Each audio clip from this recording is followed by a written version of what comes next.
الحمد لله نحمده ونستعينه ونستغفره ونعوذ بالله من شرور أنفسنا ومن سيئات أعمالنا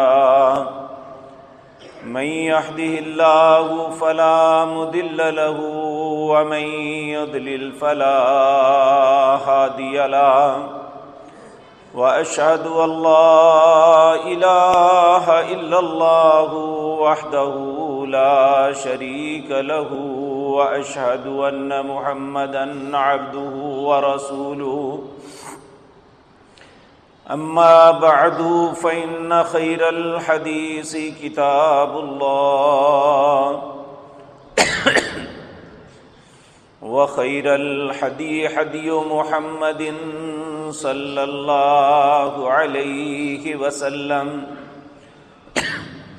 وشر الأمور محدثاتها وكل محدثة بدعة وكل بدعة ضلالة وكل ضلالة في النار رب اشرح لي صدري ويسر لي أمري واحلل عقدة من لساني يفقهوا قولي اللهم انفعنا بما علمتنا وعلمنا ما ينفعنا وزدنا علما رب أوزعني أن أشكر نعمتك التي أنعمت علي وعلى والدي وأن أعمل صالحا ترضاه وأصلح لي في ذريتي إني تبت إليك وإني من المسلمين أعوذ بالله السميع العليم من الشيطان الرجيم بسم الله الرحمن الرحيم سبحان الذي أسرى بعبده ليلا من المسجد الحرام إلى المسجد الأقصى الذي باركنا حوله لنريه من آياتنا إنه هو السميع البصير.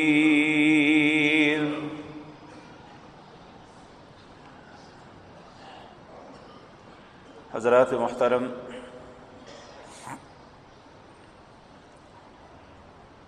انسان کو دنیا کے اندر اللہ نے اگر آزمائش کے لیے بھیجا ہے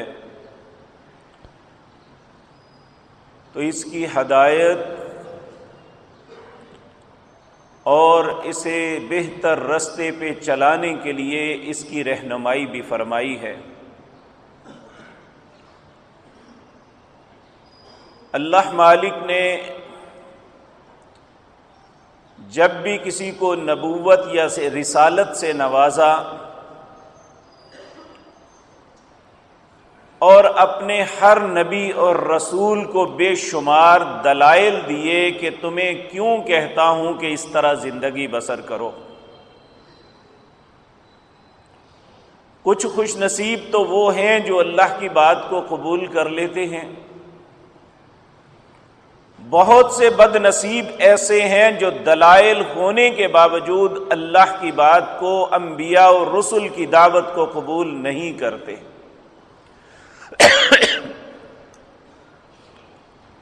ایسے حالات میں اللہ اتمام حجت کے لیے اپنے نبیوں کو بعض معجزات سے نوازتے ہیں تاکہ انسانی ذہن سمجھ لے کہ ایک ایسا کام جو امکان ہی نہیں کہ انسان کر لے، اگر اللہ وہ کسی نبی یا رسول سے کروا دیتا ہے تو اس کا مطلب یہ ہوتا ہے کہ یہ کوئی ذات ہے اس کے پیچھے جو اس کی رہنمائی کر رہی ہے.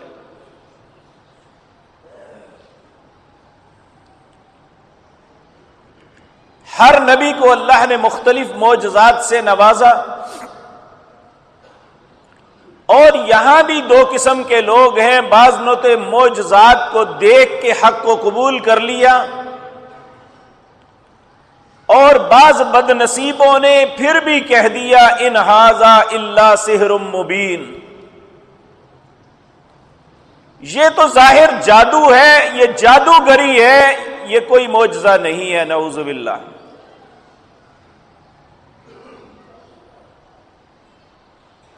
اللہ رب العزت نے جس طرح پہلے نبیوں کو معجزات عطا کیے، اسی طرح اپنے آخری نبی جناب محمد الرسول اللہ کو بھی کچھ معجزات سے نوازا گیا، اور ایسے وقت میں نوازا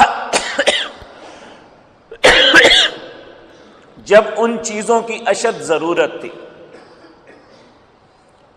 نبوت کے ابتدا میں جب رسول اللہ صلی اللہ علیہ وسلم کو لوگ نبی ماننے کے لیے ہی تیار نہیں تھے، تو اللہ رب العزت نے اپنے پیارے حبیب جناب محمد الرسول اللہ صلی اللہ علیہ وسلم کو یہ معجزہ عطا کیا شق قمر کا، کہ آپ نے اشارہ فرمایا اور چاند دو ٹکڑے ہو گیا، ساری دنیا نے اپنی آنکھوں کے سامنے دیکھا۔ یہ کس دن ہوا، کس مہینے ہوا، کس سال ہوا، اس کا تذکرہ ہمیں تاریخ کی کتابوں میں نہیں ملتا۔ آج امت محمد الرسول اللہ صلی اللہ علیہ وسلم ان معجزات کا انکار تو نہیں کرتی، لیکن ان معجزات کو تہوار بنا کے ان کے اصل مقصد کو ضائع کر رہے ہیں۔ اور اس معاملے میں بھی آپ دیکھ لیں، شعراء کا کلام دیکھ لیں، علماء کی تقاریر دیکھ لیں، کہ سننے والے کو ایسے احساس ہوتا ہے جیسے نبی کریم صلی اللہ علیہ وسلم کا یہ اپنا عمل تھا۔ چاند کو دو ٹکڑے کر دینا یہ رسول اللہ کا اپنا عمل تھا، حالانکہ اللہ رب العزت نے کہا اقتربت الساعۃ وانشق القمر، یہ چاند کا جو توڑنا ہے حقیقتاً قیامت کو قریب لانے کے لیے تھا۔ اب قیامت کے قریب آنے کو فراموش کر دیں اور صرف چاند کو توڑ دینے کے متعلق رسول اللہ صلی اللہ علیہ وسلم کی عظمت تصور کریں، اور اس سبق، اس میں کوئی شک نہیں کہ اس کائنات میں اللہ نے آپ سے زیادہ عزت کسی کو نہیں بخشی، لیکن جھوٹ بول دینے سے آپ کی عزت میں اضافہ نہیں ہوگا، یا کسی چیز کو اپنا رنگ دے لینے سے آپ کی عزت اور عظمت نہیں بڑھتی۔ اللہ نے ویسے ہی آپ کو کائنات میں سب سے زیادہ عزت سے نوازا۔ قرآن عظیم کے اندر واضح طور پہ بیان فرمایا وَلِلَّهِ الْعِزَّةُ وَلِرَسُولِهِ، عزت اللہ کے لیے اور اس کے رسول جناب محمد الرسول اللہ کے لیے ہے، پھر اس کے بعد دوسرے لوگوں کی باری آتی ہے۔ اسی طرح اللہ نے اپنے حبیب کریم جناب محمد الرسول اللہ صلی اللہ علیہ وسلم کو ایک معجزہ عطا کیا جسے معجزہ معراج کہتے ہیں۔ اس کا تذکرہ قرآن کے اندر ضمناً موجود ہے، جو آیت میں نے آپ کے سامنے پڑھی۔ ہم نے اسے بھی ایک تہوار کا روپ دے دیا اور تہوار بنا کے اس میں کھانے پینے کے چکر چلا لیے، اور ایسی ایسی باتیں لوگوں کے اندر پھیلائی جو رسول اللہ نے فرمائی ہی نہیں ہے۔ تو اصل جو مقصد معراج کا تھا وہ پسے پش چلا گیا۔ اس میں جو ہمارے لیے درس تھے، ہمارے لیے عبرت کی باتیں تھی، ہمارے لیے جو سبق تھا، ہمارے لیے زندگی گزارنے کا جو ڈھنگ تھا، ہم نے اسے تو فراموش کر دیا، صرف ایک تہوار کے طور پہ اسے لے لیا، جبکہ کسی صحیح روایت میں اس کے دن، مہینے یا سال کا تعین موجود ہی نہیں، اور اسے 27 رجب کو ایک دن قرار دے کے اسے بطور تہوار منانا شروع کر دیا اور اسے اسلام تصور کر لیا۔ جبکہ جب ہم تاریخ کی کتابوں کا مطالعہ کرتے ہیں تو ائمہ مورخین جو ہیں ان کے 6 اقوال ملتے ہیں۔ پہلا قول یہ ہے کہ جس سال اللہ نے آپ کو نبوت عطا کی اسی سال معراج ہوئی. یہ امام نووی کا قول ہے. دوسرا قول یہ ہے کہ نبوت کے تیسرے سال آپ کو معراج عطا ہوئی. یہ امام طبری کا قول ہے. اور تیسرا قول یہ ہے کہ نبوت کے 10ویں سال رجب کی 27 تاریخ کو ہوئی. یہ رحمت للعالمین کے مصنف علامہ منصور پوری کا قول ہے. اور 3 اقوال یہ ہیں کہ نبوت سے 2 سال پہلے ہوئی. ایک یہ ہے ہجرت سے 2 سال پہلے ہوئی. ایک یہ ہے کہ ہجرت سے 16 ماہ پہلے ہوئی. ایک یہ ہے کہ ہجرت سے 11 ماہ پہلے یہ ہوئی ربیع الاول کے اندر. تو یہ چیز بتاتی ہے کہ ہمیں چونکہ مقصد اس کے تہوار بتانے کا نہیں تھا، مقصد اس کے اندر جو درس اور عبرتیں تھی وہ سنانا تھا، اور وہ صحیح احادیث میں ہم تک پہنچی ہیں. تو اب سوال یہ پیدا ہوتا ہے ہم کب تصور کریں؟ پہلے تینوں قول ائمہ محدثین انہیں رد کرتے ہیں. کیوں؟ 2 سبب. نبوت کا 10واں سال وہ تھا جسے عام الحزن کہتے ہیں، غم کا سال. اس سال ابو طالب جو آپ کے چچا اور آپ کے محافظ تھے دادا کی وصیت کے مطابق، وہ نبوت کے 10ویں سال فوت ہوتے ہیں. اور آپ کے فوت ہونے پر تک معراج نہیں ہوئی تھی. اور نمبر 2، آپ کی زوجہ محترمہ سیدہ خدیجہ کبریٰ یہ نبوت کے 10ویں سال رمضان کے اندر فوت ہوئی تھی. تو جب سیدہ خدیجہ فوت ہوئی تھی تو اس وقت تک فرض نماز نہیں ہوئی تھی. اور یہ انڈرسٹوڈ ہے کہ معراج کی رات اللہ نے نمازوں کو فرض قرار دیا تھا. اس لیے یہ رجب کے مہینے اور 27 رجب قرار دینا یہ کسی بھی صورت درست نہیں ہے. باقی تینوں اقوال میں کس کو ترجیح دیں ہمارے پاس کوئی دلیل نہیں ہے. لیکن اس کا یہ مطلب نہیں ہے کہ ہم تاریخ اگر ہمیں نہیں علم ہو سکی تو ہم اس معجزے کا انکار کر دیں. اللہ رب العزت نے اس کا تذکرہ قرآن عزیز کے اندر کیا ہے. اگر قرآن میں اللہ نہ بھی کرتے تو جناب محمد الرسول اللہ کا فرمان ہمارے لیے کافی تھا کہ آپ نے اس کے تفصیل بیان کی کہ میرے ساتھ کیا ہوا، میں کہاں سے کہاں تک پہنچا اور وہاں کیا معاملات میرے ساتھ ہوئے. اور حقیقتاً یہی ہمارے لیے سبق حاصل کرنے کی چیز ہے. میرے بھائیوں، اس کائنات میں اللہ کی ذات وہ ہے جس نے اپنی ذات کے متعلق بھی بلا دلیل بات نہیں کی. سورۃ بقرہ کے اندر اللہ نے اپنی ذات کے متعلق جہاں بتایا ہے نا 8 دلیلیں دی ہیں کہ میں ہوں جو یہ کرتا ہوں. ان فی خلق السماوات والارض واختلاف اللیل والنہار والفلک التي تجری فی البحر بما ينفع الناس وما انزل اللہ من السماء من ماء فأحیا به الارض بعد موتها وبث فيها من كل دابة وتصريف الرياح والسحاب المسخر بين السماء والارض لآیات لقوم یعقلون. اگر میری ذات کو پہچاننا ہے تو ان 8 چیزوں کو دیکھ لو. ان فی خلق السماوات والارض، یہ زمین جو اور آسمان ہے اسے بنانے والا اللہ ہے. واختلاف اللیل والنہار، دن کو رات اور رات کو دن میں بدلنے والا بھی اللہ ہے. واختلاف اللیل والنہار والفلک التی تجری فی البحر، یہ سمندروں میں جو کشتی چلتی ہے تمہارے سامان کو لے کے، تمہارے نفعوں کے معاملات کو لے کے، زمانے میں جدت آنے کے باوجود بار برداری کا سب سے بڑا کام یہ سمندر کی کشتیاں کرتی ہیں.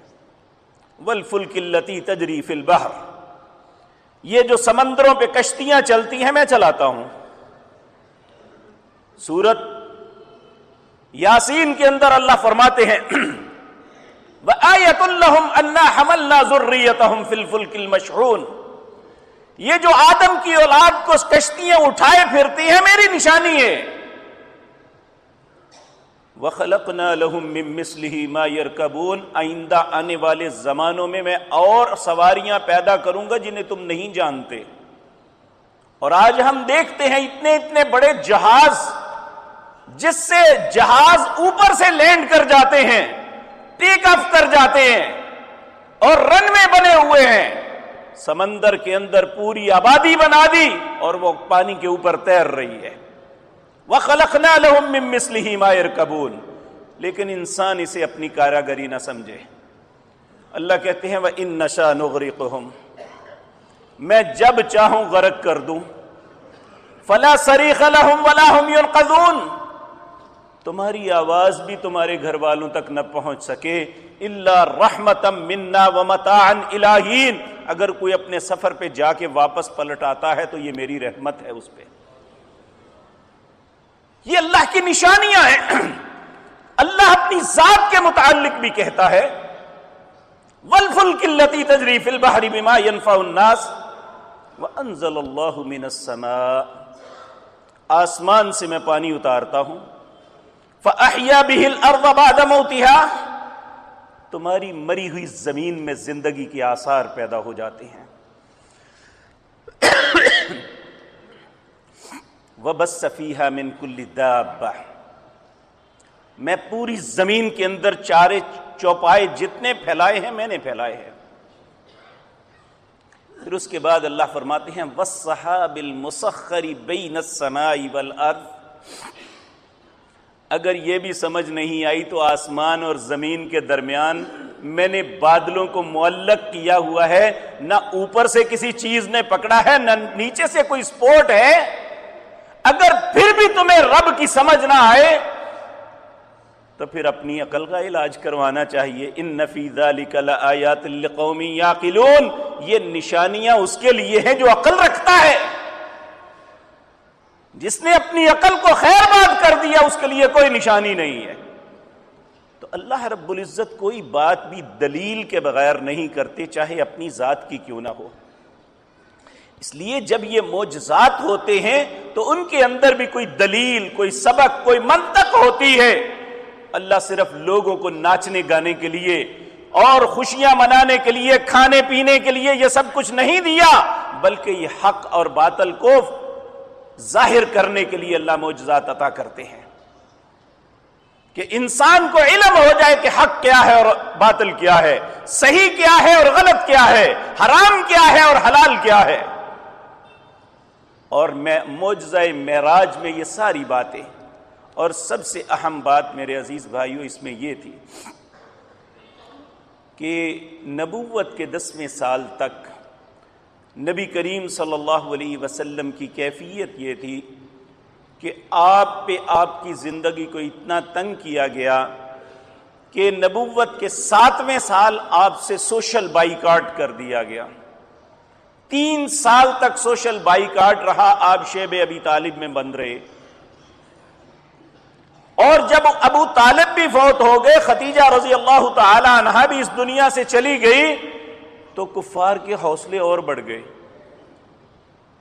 آپ کی زندگی آپ پہ بہت تنگ کر دی گئی کہ آپ مجبوراً مکہ کو چھوڑ کے طائف گئے. جب طائف گئے تو وہاں کے سرداروں نے اہل مکہ سے زیادہ خباثت کی.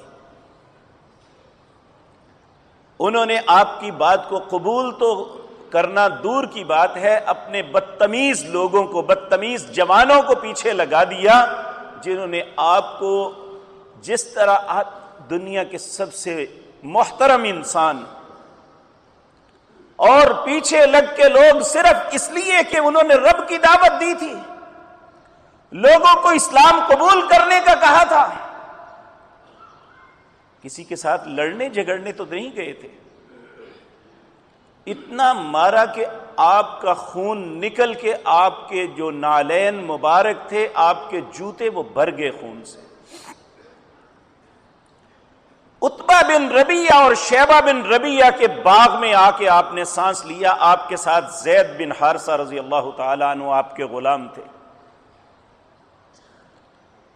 اور میرے عزیز بھائی اس وقت رسول اللہ صلی اللہ علیہ وسلم کی وہ دعا آپ کی کیفیت کو ظاہر کرتی ہے، آپ اللہ کے سامنے رو پڑے، اللہم الیک اشکو ضعف قوتی وقلت حیلتی وہوانی علی الناس انت رب المستضعفین۔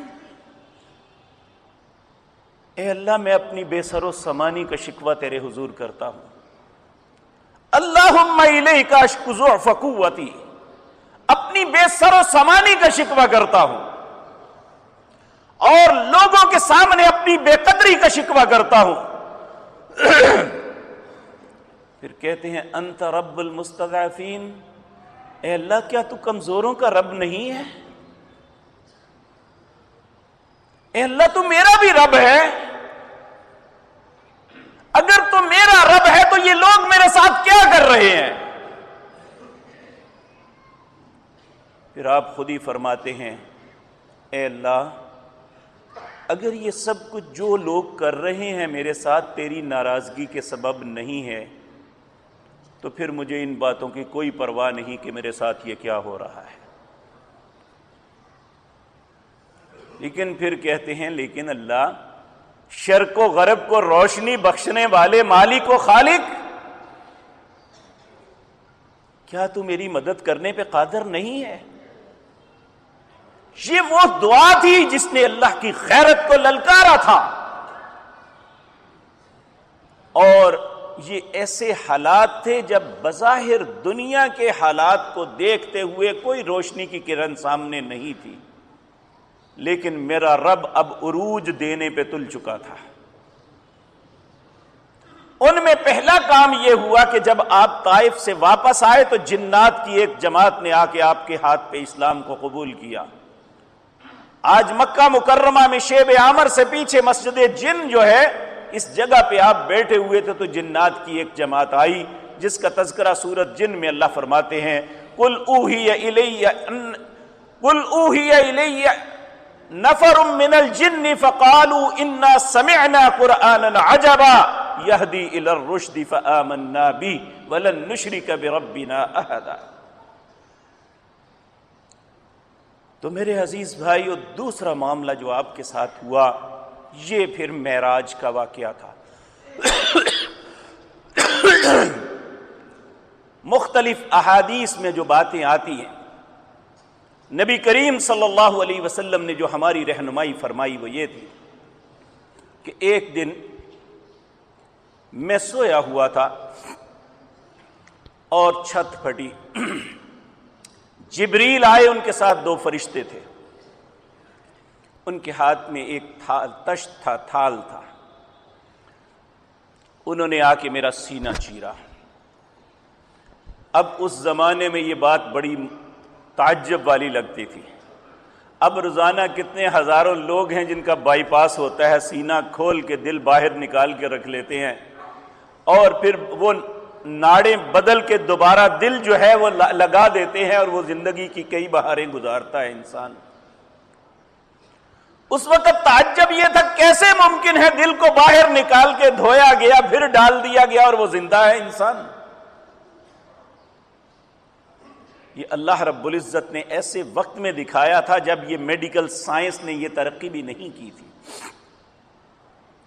اور سینہ چیرا، دل کو باہر نکالا، اور دل کے اندر سے جو انسان کے دل کے اندر بغض اناد ہوتا ہے جو ہر انسان کی فطرت کے اندر ہے، اللہ نے اسے نکال دیا نبی کریم صلی اللہ علیہ وسلم کی ذات مطہرہ ایسی ذات ہے، ہمیں یہ صفات جنت میں ملیں گی جو اللہ نے اپنے نبی کریم کو دنیا میں دی تھی۔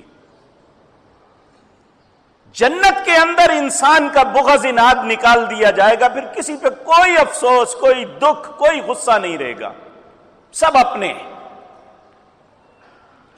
آج ہم سالوں سال اپنے دل کے اندر بے شمار باتیں چھپائے پھرتے ہیں، ناراضگیاں رکھتے ہیں، لیکن جنت ایک ایسا مقام ہوگا جب یہ بات بالکل ختم ہو جائے گی۔ اللہ ہمارے نصیب میں کر دے۔ اللہ نے یہ بات اپنے حبیب کریم صلی اللہ علیہ وسلم کو دنیا میں عطا کی تھی۔ آپ کے دل میں کسی کے لیے کوئی بغض نہیں تھا، اسی لیے ساری تکلیفیں اٹھانے کے باوجود جو آپ کے بدترین دشمن تھے، اگر انہوں نے اسلام کو قبول کر لیا تو آپ نے خندہ پیشانی سے ان کے اسلام کو مانا تھا۔ اکرمہ بن ابی جہل کو دیکھ لو، ابو سفیان کو دیکھ لو، وحشی کو جس نے آپ کے چچا کو مسلح کیا تھا، شہید کیا تھا، اس کو دیکھ لو، ہندا کو دیکھ لو جس نے آپ کے چچا کا کلیجہ چبایا تھا، سب کو معاف کر دیا۔ یہ وہ دانائی، حکمت اور محبت اور شفقت تھی جو اللہ نے آپ کے دل میں ڈالی۔ معراج کے دن سب سے پہلا معاملہ جو آپ کے ساتھ ہوا وہ یہ ہوا۔ اس کے بعد آپ فرماتے ہیں ایک سفید جانور لایا گیا جو خچر سے چھوٹا اور گدھے سے بڑا تھا، جسے براق کہتے ہیں، اور آج اس کی تصویریں بنا کے لوگوں نے لگائی ہوئی ہیں، اس کے بے شمار پر دکھائے گئے ہیں، جبکہ رسول اللہ نے اس کے اڑنے کا تذکرہ نہیں فرمایا۔ آپ نے فرمایا جب وہ ایک قدم اٹھا کے دوسری جگہ رکھتا تھا تو وہ اتنی دور ہوتا جہاں تک انسان کی نظر جاتی ہے۔ تو آپ یہاں سے چل کے اسی رات مسجد اقصی پہنچتے ہیں۔ اس زمانے میں جو 1 مہینے کا سفر تھا، 1 مہینہ جانے کا اور 1 مہینہ واپس آنے کا، یہ اللہ کی طرف سے معجزہ تھا کہ اللہ نے چند لمحوں میں وہاں پہنچا دیا۔ اور پھر دوسرا معاملہ جو ہونا تھا وہ یہ تھا، اللہ نے ازل میں انبیاء سے ایک وعدہ لیا تھا، وَإِذْ أَخَذَ اللَّهُ مِيثَاقَ النَّبِيِّينَ لَمَا آتَيْتُكُم مِّن كِتَابٍ وَحِكْمَةٍ ثُمَّ جَاءَكُمْ رَسُولٌ مُصَدِّقٌ لِّمَا مَعَكُمْ لَتُؤْمِنُنَّ بِهِ وَلَتَنصُرُنَّهُ۔ جن لوگوں کو اللہ نے نبوت سے نوازنا تھا سب کو اکٹھا کیا، ان کی ارواح کو کہا میں نبوت تب دوں گا جب میرے ساتھ ایک عہد کرو۔ انہوں نے کہا اللہ کیا عہد؟ کہا جب میرا وہ رسول آ جائے جو میرا آخری رسول ہے، اپنی نبوت چھوڑ کے لَتُؤْمِنُنَّ بِهِ وَلَتَنصُرُنَّ، اس پہ ایمان بھی لانا ہے، اس کی مدد بھی کرنی ہے، تم اپنی نبوت پھر نہیں چلا سکتے۔ قال اقررتم، کیا اس بات کا اقرار کرتے ہو؟ سب نے کہا قالوا اقررنا، ہم سب اقرار کرتے ہیں۔ تو اللہ نے کہا قال فاشهدوا وانا معكم من الشاهدين، تم بھی گواہ بن جاؤ، میں بھی اس بات کا گواہ ہوں کہ تم نے میرے ساتھ عہد کیا تھا۔ اب اس عہد کو پورا کرنے کے لیے پریکٹیکلی اللہ نے اپنے حبیب کریم جناب محمد الرسول اللہ صلی اللہ علیہ وسلم کو یہاں لا کے ان سارے انبیاء کی ارواح یا اجساد کو وہاں جمع فرمایا، اور پوری دنیا کو ایک پیغام دیا کہ اب پوری دنیا کے اندر 1,24,000 جو نبی میں نے بھیجے تھے وہ میرے ہی تھے، لیکن اب ان کے آنے کے بعد وہ سب کے ساتھ ختم۔ اگر دنیا میں میرا کوئی سفیر ہے، دنیا میں انسانوں کے لیے کوئی رہبر ہے تو صرف محمد الرسول اللہ ہے۔ اب ان کے علاوہ کسی کی اطاعت نہیں ہو سکتی، چاہے نبی بھی ہیں وہ بھی اللہ کے رسول کی اطاعت کے بغیر اس دنیا میں نہیں رہ سکتے۔ اور بلکہ آنے والے وقتوں میں ایسا ہوگا بھی، عیسیٰ علیہ السلام جنہیں قتل کے ڈر سے اٹھا لیا گیا، وہ دنیا میں دوبارہ آئیں گے، لیکن بحیثیت نبی نہیں، رسول اللہ کے امتی کی حیثیت سے آئیں گے۔ یہ بات معراج کی دوسری بات جو ہمیں سمجھ لینی چاہیے کہ اس کائنات کے اندر اگر کوئی مرشد ہے، اگر کوئی پیر ہے، اگر کسی کی بیعت ہو سکتی ہے، اگر کسی کی اطاعت کرنی ہے، اگر کسی سے ہدایت کا رستہ طلب کرنا ہے، اگر راہ حق پہ آنا ہے، تو وہ صرف محمد الرسول اللہ کی ذات ہے، اس کے علاوہ کوئی رستہ نہیں ہے۔ کوئی دنیا کا مولوی، پیر، امام کوئی حیثیت نہیں رکھتا، سب کے سب اس وقت ہدایت یافتہ ہیں جب تک محمد الرسول اللہ کی اطاعت کریں گے صلی اللہ علیہ وسلم۔ یہ بات دوسری سمجھائی گئی۔ اور میرے عزیز بھائیو، تیسری جو اللہ نے ہم پہ انعام کیا وہ بھی رسول اللہ کی وجہ سے صلی اللہ علیہ وسلم۔ آپ فرماتے ہیں اس کے بعد میرے پاس جبریل 2 پیالے لے کے آئے، ایک میں دودھ تھا، ایک میں شراب تھی۔ میں نے دودھ کو پسند کیا، جب اسے تناول کرنے لگا، پینے لگا، تو آپ نے فرمایا اے محمد صلی اللہ علیہ وسلم، آپ نے فطرت کو پا لیا، اگر آپ شراب لے لیتے تو آپ کی امت ساری گمراہ ہو جاتی۔ یہ اللہ کا احسان ہے کہ اللہ نے اپنے حبیب کریم صلی اللہ علیہ وسلم کو بہتر فیصلہ کرنے کی توفیق بخشی، اور آپ کے بہتر فیصلے کی وجہ سے آج کچھ لوگ ہدایت پہ چل رہے ہیں، وگرنہ ساری امت جو ہے تباہ ہو جاتی۔ اللہ رب العزت ہمیں بھی ہدایت یافتہ لوگوں میں شامل فرما لے۔ اور اس کے بعد میرے عزیز بھائیوں، یہاں سے ایک دوسرا سفر ہوتا ہے جسے سفر معراج کہتے ہیں۔ معراج کہتے ہیں سیڑھی کو۔ یہ براق کا سفر صرف زمین کا تھا، مدینہ منورہ سے بیت المقدس تک۔ اس کے بعد دوسرا سفر جبریل کے ساتھ تھا جو آسمان پہ تھا۔ اس میں میرے عزیز بھائیوں یہ بات یاد رکھیں، مختلف آسمانوں پہ اللہ نے اپنے حبیب کریم صلی اللہ علیہ وسلم کو مختلف اولو العزم پیغمبروں سے ملایا، دوبارہ ملایا۔ پہلے صرف نماز پڑھی تھی، اب یہاں پہ جب پہلے آسمان پہ گئے تو آپ نے فرمایا ایک بزرگ شخصیت تھی جس ایک طرف بہت سے لوگ اور دوسری طرف بھی بہت سے لوگ تھے۔ جب تو دائیں طرف دیکھتے تو خوش ہوتے، جب بائیں طرف دیکھتے تو رونے لگتے۔ میں نے جبریل سے پوچھا یہ کون ہے؟ انہوں نے کہا یہ آپ کے بابا سیدنا آدم ہیں۔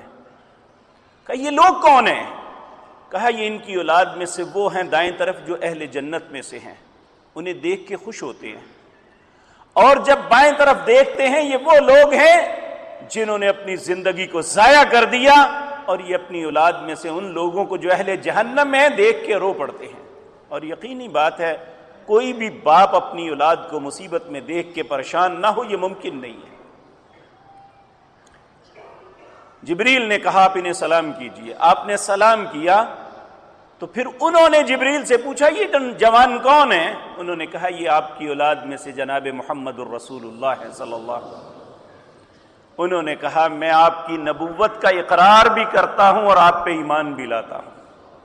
یہ پریکٹیکلی اللہ کروا رہے ہیں کہ انبیاء بھی آپ پہ ایمان لائیں گے تو اللہ خوش ہوگا۔ پھر جب دوسرے آسمان پہ گئے تو وہاں حضرت عیسیٰ علیہ السلام اور حضرت یحییٰ بن زکریا ان دونوں سے ملاقات ہوئی۔ اسی طرح تیسرے، چوتھے، پانچویں، جب ساتویں آسمان پہ گئے تو آپ کی ملاقات اپنے بابا سیدنا ابراہیم سے ہوئی۔ آپ فرماتے ہیں میں ان کو دیکھتا جاتا، جو میں چیز ان کی دیکھتا میں اور وہ بالکل مشابہ تھے۔ یعنی سیدنا ابراہیم اسی طرح تھے جس طرح سیدنا ابراہیم کی تصویر جناب محمد الرسول اللہ تھے، اور نبی کریم صلی اللہ علیہ وسلم کے ہم شکل آپ کے نواسے سیدنا حسن تھے۔ تو میرے عزیز بھائیوں، یہاں پہ پھر ہمارے لیے جو بات ہے وہ بہت بڑی ہے۔ اللہ نے 3 چیزیں بطور تحفہ نبی کریم صلی اللہ علیہ وسلم کو عطا کی۔ ان میں ہوتے ایک تھا نماز، ایک تھا سورت بقرہ کی آخری آیات، اور تیسری بات جو کی تھی کہ من مات لا تشرک باللہ شیئا دخل الجنہ، آپ کی امت میں سے جو شخص اس حالت میں مرا کہ اس نے اللہ کے ساتھ کبھی شرک نہیں کیا، مجھ پہ وعدہ ہے کہ میں اسے جنت میں ضرور داخل کروں گا۔ اور جو سورت بقرہ ہے اس میں آپ دیکھیں اللہ نے جو انعام ہم پہ کیے وہ یہ کیا تھے؟ سب سے پہلا انعام لا یکلف اللہ نفسا الا وسعها۔ اے امت محمد الرسول اللہ صلی اللہ علیہ وسلم، میں کسی انسان کو اس کی استطاعت سے زیادہ تکلیف نہیں دوں گا۔ اب جو بھی انسان، آپ دیکھتے ہیں کہ کچھ بزرگ نماز پڑھتے ہیں کرسی پہ بیٹھ کے، یہی وہ ہے کہ وہ بیچارے کھڑے ہو کے رکوع اور سجدہ کرنے میں دقت اور تکلیف محسوس فرماتے ہیں، تو اللہ نے کہا کوئی بات نہیں، بیٹھ جاؤ، لا یکلف اللہ نفسا الا وسعها۔ حالانکہ اگر نماز میں سجدہ نہ کیا جائے نماز نہیں ہوتی، تو انہیں کہا کوئی بات نہیں، تم نہیں کر سکتے، استطاعت نہیں ہے تو تم مکلف نہیں ہو اس بات کے۔ پہلا انعام یہ دیا۔ دوسرا انعام ربنا لا تؤاخذنا ان نسینا او اخطانا، اے اللہ جو کام بھول کے ہو جائے اس کا مواخذہ نہ کرنا۔ اللہ نے کہا نعم جاؤ، میں نہیں کروں گا۔ تو آپ دیکھیں روزے کی حالت میں یا کسی بھی کوئی غلطی ہم کر جاتے ہیں تو ہم پہ کوئی مواخذہ نہیں ہے، کہا کنٹینیو رکھو، کوئی بات نہیں ہے۔ بھول کے جو ہو جائے اس کا مواخذہ نہیں ہے، اللہ نے کہا نعم نہیں کروں گا۔ تیسرا انعام ربنا ولا تحمل علینا اسرا کما حملته علی الذین من قبلنا، اے اللہ پہلوں پہ جو بوجھ ڈالا تھا، جن مشقتوں سے وہ گزرے تھے، ہمیں ان مشقتوں میں نہ ڈالنا۔ اللہ نے کہا نعم، یہ بھی مان لیا۔ اور چوتھا انعام یہ دیا ربنا ولا تحمل علينا اسرا كما حملته على الذين من قبلنا ربنا ولا تحملنا ما لا طاقة لنا به، اے اللہ مجھ پہ وہ بھی بوجھ نہ ڈالنا جس کی میں طاقت نہ رکھوں۔ اللہ نے کہا یہ بھی منظور ہے، یہ بھی نہیں ڈالوں گا۔ یہ وہ انعامات ہیں جو اللہ نے اپنے حبیب کریم صلی اللہ علیہ وسلم کو اپنے پاس بلا کے دیے تھے۔ اور سب سے بڑا انعام اس امت کو جو اللہ رب العزت نے عطا کیا وہ نماز تھی۔ اور نماز کیا ہے؟ یہ انسان اور رب کے تعلق کا نام ہے۔ نبی مکرم صلی اللہ علیہ وسلم نے فرمایا یہ بات مجھے میرے رب نے کہی، جب بندہ نماز کے لیے کھڑا ہوتا ہے تو اللہ فرماتے ہیں قسمت الصلاۃ بینی وبین عبدی، میں نے اپنے اور بندے کے درمیان نماز کو تقسیم کیا ہوا ہے۔ اذا قال العبد الحمد للہ رب العالمین، جب بندہ کہتا ہے تمام تعریفیں اللہ کے لیے ہیں جو دونوں جہانوں کا رب ہے، آگے سے اللہ جواب دیتے ہیں حمیدنی عبدی، میرے بندے نے میری تعریف کی ہے۔ جب بندہ کہتا ہے الرحمن الرحیم فقال اللہ عز وجل اثنى علی عبدی، بندہ کہتا ہے تم اللہ تو رحمان اور رحیم ہے، اللہ کہتے ہیں میرے بندے نے میری ثنا بیان کی ہے۔ جب بندہ کہتا ہے مالک یوم الدین، اے اللہ تو قیامت کے دن کا مالک ہے، فقال اللہ عز وجل مجدنی عبدی، اللہ آگے سے جواب دیتے ہیں میرے بندے نے میری بزرگی کا اظہار کیا۔ جب بندہ دو باتوں کا یقین دلاتا ہے ایاک نعبد و ایاک نستعین، اے اللہ میں صرف تیری عبادت کرتا ہوں، تیرے علاوہ کسی کی نہیں کرتا، وَإِيَّاكَ نَسْتَعِينُ، مدد بھی صرف تجھ سے مانگتا ہوں، کسی اور کو مددگار نہیں سمجھتا۔ تو اللہ کہتے ہیں ھذا بینی و بین عبدی نصفین، یہ میرے اور بندے کے درمیان آدھی آدھی بات تھی۔ پھر اللہ خود بندے کو مخاطب کرتے ہیں اے میرے بندے مانگ مجھ سے میں تمہیں عطا کروں۔ تو بندہ مانگتا ہے۔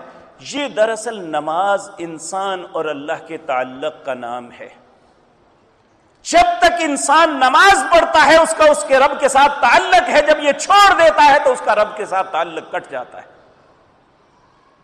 اور نمازیں بھی تھوڑی نہیں ملی، 50 ملی تھی۔ کہ دن اور رات میں اسی 24 گھنٹے میں 50 نمازیں پڑھنی ہیں. آپ خوشی سے لے کے آگے، کیونکہ آپ کے اندر تو نیکی اور تقوی کے علاوہ چیز ہی کوئی نہیں تھی کہ میرے رب نے مجھے تحفہ دیا ہے میں لیتا ہوں.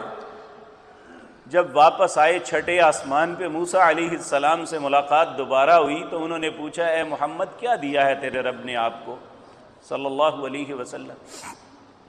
آپ نے فرمایا 50 نمازیں. کہا میری امت نہیں پڑھتی تھی، آپ تھوڑی سی تخفیف کا سوال کر لیں. نبی کریم صلی اللہ علیہ وسلم فرماتے ہیں میں نے جبریل کی طرف دیکھا، انہوں نے بھی اس بات میں اشارہ کیا ہاں اگر آپ چاہتے ہیں تو کر لیں. آپ واپس گئے، ملا الاعلیٰ میں اپنے رب کے حضور التجا کی، اے میرے مالک میری امت کمزور ہے، کچھ تخفیف فرما دیجیے. اللہ نے 10 چھوڑ دی. واپس آئے تو موسیٰ علیہ السلام نے پھر کہا آپ اور تخفیف کا سوال کیجئے، لوگوں کے لیے مشکل ہوگی. اللہ حاضل قیاس یہ آنا جانا لگا رہا کہ 5 نمازیں رہ گئی. پھر موسیٰ علیہ السلام نے عرض کیا آپ واپس تشریف لے جائیں. کہا نہیں اب مجھے اپنے رب سے حیا آتی ہے، میں اس بات کو قبول کرتا ہوں کہ میں انشاءاللہ میں اور میری امت 5 نمازیں پڑھیں گی. میں اور میری امت 5 نمازیں پڑھیں گی. اے امت محمد الرسول اللہ اپنے سینے پہ ہاتھ رکھ کے پوچھو ہم 5 نمازیں پڑھتے ہیں جو اللہ نے تحفے میں دی تھی؟ تو میرے عزیز بھائیوں پھر اللہ کی طرف سے ایک اعلان ہوتا ہے، اے میرے پیارے حبیب صلی اللہ علیہ وسلم میرا فریضہ وہی ہے 50 کا، آپ کے کہنے پہ آپ کی امت پہ تخفیف ہے، اور جو شخص بھی 5 نمازیں پڑھے گا ثواب میں 50 کا ہی عطا کروں گا. میرے بھائیو اگر 5 بھی نہ پڑھ سکے تو ہم جیسا بد نصیب کائنات کے اندر کوئی نہیں ہوگا. اور پھر آپ کی زندگی کی آخری نصیحت بھی یہی تھی، لوگو الصلاۃ الصلاۃ وما ملکت ایمانکم. یہ معراج ہمیں سبق دے رہی ہے اور مولوی نے اسے کھانے پینے کا دن بنا لیا ہے. اور پھر آپ فرماتے ہیں مجھے جنت اور جہنم دکھلائی گئی، اور سب سے پہلے جس حدیث میں جن لوگوں کا تذکرہ ہے وہ علماء کا ہے. کہا میں نے دیکھا کہ کچھ لوگ ان کے پیٹ انتڑیاں ہر چیز پڑی ہوئی ہے، جس طرح کولو کا بھیل گھومتا ہے وہ اپنی آنتڑیوں کے درمیان گھوم رہے ہیں. میں نے پوچھا یہ کون ہے؟ کہا یہ آپ کی امت کے وہ علماء ہیں جو لوگوں کو مس گائیڈ کرتے تھے، اپنے کھانے پینے کے لیے جھوٹ بولتے تھے لوگوں کے سامنے، اسلام کا نام لے کے لوگوں کو بلیک میل کرتے تھے.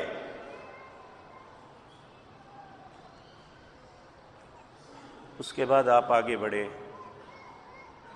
میرے بھائیوں اس معاملے میں بھی ہمیں بڑی کوتاہی میں مبتلا ہیں. پھر آپ نے دیکھا کچھ لوگ ان کے ہونٹوں کو کینچیوں سے کاٹا جا رہا ہے اور منہ میں آگ کے پتھر ڈالتے ہیں جو دوبر سے باہر نکل رہے ہیں. پوچھا یہ کون لوگ ہیں؟ کہا یہ وہ لوگ ہیں آپ کی امت کے جو یتیموں کا مال کھا جاتے تھے. آج بھائی مر جائے تو ان کی اولاد کو حصہ نہیں دیتے، ان یتیموں پہ شفقت کا ہاتھ رکھنے کے بجائے ان کا مال کھا جاتے ہیں. کتنے لوگ ہیں جو آنکھوں سے آنسو نکالتے ہوئے کہتے ہیں کہ ہم قومی بچت میں پیسے جمع کروا دیں، جس کو دیے ہیں اس نے ہمیں واپس نہیں کیے. بینکوں سے سود پہ پیسے لے کے اپنا خون نچوڑ کے انہیں تو دے دیتے ہو، یتیم کے پیسے اپنے کاروبار میں لگا کے کھا جاتے ہو. بتاؤ اللہ کی عدالت میں کیا جواب دو گے؟ ان الذين ياكلون اموال اليتامى ظلما انما یاکلون فی بطونہم نارا، جو یتیم کا مال کھاتا ہے وہ اپنے پیٹ میں جہنم کا ایندھن بھرتا ہے۔ آج کتنے لوگ ہیں یہی فتویٰ پوچھنے کے لیے آتے ہیں کہ جس کے ساتھ کاروبار کریں وہ سب کچھ تباہ کر دیتا ہے، سب کچھ کھا جاتا ہے، چند سال دے کے اس کے بعد گھاٹا دکھا کے اور کپڑے جھاڑ کے کہتا ہے تمہارا کچھ بھی نہیں ہے۔ میرے بھائیوں، اللہ کے لیے اس برکت کو دیکھو تو صحیح زندگی میں، مجبوروں کی مجبوریوں سے فائدہ اٹھانے کے بجائے مجبور کا احساس کر کے تو دیکھو۔ نبی کریم صلی اللہ علیہ وسلم فرماتے ہیں کہ جو شخص دو شراکت کرتے ہیں اور اخلاص کی بنیاد پہ شراکت کرتے ہیں، ان شراکت داروں میں تیسرا رب ہوتا ہے جو ان کے معاملے میں برکت عطا کرتا ہے۔ جب دونوں میں ایک کی نیت بری ہو جاتی ہے اللہ درمیان سے نکل جاتے ہیں۔ آج یہ تماشا بنایا ہوا ہے ہم نے، کسی پہ کون اعتبار کرے، کس پہ اعتبار کریں؟ نہ کسی نمازی پہ اعتبار ہے نہ غیر نمازی پہ، اور ہم اسے اپنی کاراگری سمجھتے ہیں۔ رسول اللہ صلی اللہ علیہ وسلم نے اپنی آنکھوں سے دیکھا کہ یہ وہ لوگ ہیں جو لوگوں کا مال کھا جاتے تھے۔ تو میرے عزیز بھائیو، اسی طرح بے شمار ایسے خطائیں، ایسے گناہ ہیں جن کی سود خور ان کے متعلق دیکھا۔ آپ نے فرمایا وہ اتنے بوجھل تھے کہ وہ ہل بھی نہیں سکتے تھے۔ میں نے فرعون اور آل فرعون کو دیکھا کہ جو جہنم پہ پیش کیے جاتے ہیں، جس طرح جانور اپنے سموں کے نیچے کسی کو کچلتے ہیں، اس طرح وہ انہیں کچل کے گزر رہے تھے۔ اور آج ہم کہتے ہیں جی فلاں مولوی صاحب نے فتویٰ دے دیا لیزنگ جائز ہے جی، روڈ پہ 99% گاڑیاں سود والی پھر رہی ہیں، موٹر سائیکلیں 90% سود والی پھر رہی ہیں، اور ہم سمجھتے ہیں مولوی سے فتویٰ لے لیا جائز ہو گیا۔ جس چیز کو اللہ نے حرام کیا ہے وہ حلال نہیں ہو سکتی۔ آج بینکوں کو اسلام کا نام دے کے سود کا سارا کاروبار جائز قرار دے کے جن مولویوں نے اس قوم کو برباد کیا ہے وہ اپنے لیے جہنم کا ایندھن تیار سمجھے۔ صرف نام بدل دیا، شیڈول بینک سود کہتا ہے، یہ کرایہ کہہ دیتے ہیں۔ تو میرے عزیز بھائی، اور رسول اللہ نے اپنی آنکھوں سے یہ سارے منظر دیکھے تھے۔ معراج کے تو ایک ایک قدم پہ ایک ایک لفظ میں ہمارے لیے عبرت تھی۔ ہم ان باتوں سے بچتے جس کی شہادت ہمارے نبی نے دی کہ میں نے اپنی آنکھوں سے جہنم میں ایسے انسانوں کو جلتے ہوئے دیکھا۔ آپ فرماتے ہیں میں نے ایک تندور دیکھا جس میں ننگے مرد اور عورتیں تھیں، اتنی شدت کی آگ تھی کہ وہ اوپر آ جاتے، پھر ایک دم نیچے گرتے، پھر اوپر آتے۔ میں نے کہا یہ کون ہیں؟ کہا یہ وہ ہیں جو زانی لوگ تھے۔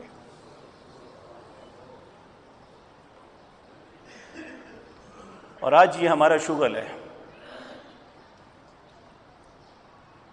تو میرے عزیز بھائیوں، اسی طرح آپ نے کچھ ایسے لوگ جنت کے نظاروں کو بھی دیکھا۔ آپ صحابہ کی زندگی کے متعلق ہم اتنی لمبی زبان نکالتے ہیں، رسول اللہ نے جنت میں ان کے گھروں کو دیکھا ہوا ہے۔ آپ نے ایک گھر دیکھا، اتنا خوبصورت گھر تھا کہ آپ کہنے لگے مجھے احساس ہوا یہ میرا ہوگا۔ میں نے جبریل سے پوچھا یہ کس کا ہے؟ آپ نے کہا آپ کا نہیں، یہ عمر کا گھر ہے، آپ کا تو اس سے بھی عظیم ہوگا۔ تو کہنے لگے میرا دل چاہا کہ میں اندر جا کے دیکھوں، مجھے عمر کی غیرت کا خیال آ گیا، عمر تو بڑا غیرت مند ہے، میں اسے پوچھے بغیر اس کے گھر میں چلا جاؤں۔ جب دنیا میں آ کے آپ نے سیدنا عمر کو بتایا تو عمر رو پڑے، کہنے لگے یا رسول اللہ میں آپ پہ غیرت کروں گا۔ تو میرے عزیز بھائیو، یہ سفر معراج جو ہے یہ آخرت کا کانسیپٹ دیتا ہے ہمیں، جنت اور جہنم کا تصور دیتا ہے، سزا اور جزا کی ساری صورتیں بتاتا ہے۔ ہم نے ایک دن اور ایک جشن کی صورت بنا کے اپنے سارے اسباق کو، سارے دروس کو ضائع کر دیا اور تماشا بنا لیا کہ جس طرح ولیمے کی روٹی کھا کے اٹھ کے چلے جاتے ہیں، مولوی بھی اپنی روٹی کے لیے سارے لوگوں کو ایک نئے رستے پہ چلا رہا ہے۔ تو میرے عزیز بھائیو، اللہ رب العزت نے جو اس واقعے کے اندر عبرتیں رکھی ہیں ہمیں وہ پڑھنی چاہیے احادیث کی کتابوں میں، اور پھر اپنا جائزہ لینا چاہیے کہ میرے اندر تو ایسی غلطی نہیں ہے کہ رسول اللہ نے جن لوگوں کو سزا دیتے ہوئے دیکھا کیا ان میں بھی تو شامل نہیں ہوں؟ اگر ایسا ہے تو میں اپنی اصلاح کی کوشش کروں۔ تو اگر دوسرا معاملہ ہے جو اہل جنت کے لیے آپ نے دیکھا، تو ہمیں ہر بات، ہر سانس پہ اللہ کا شکر ادا کرنا چاہیے اور ایسی دعا کرنی چاہیے کہ ربنا لا تزغ قلوبنا بعد اذ ہدیتنا، اے اللہ ہمیں ہدایت دینے کے بعد ہمارے دل کو ٹیڑھا نہ کر دینا۔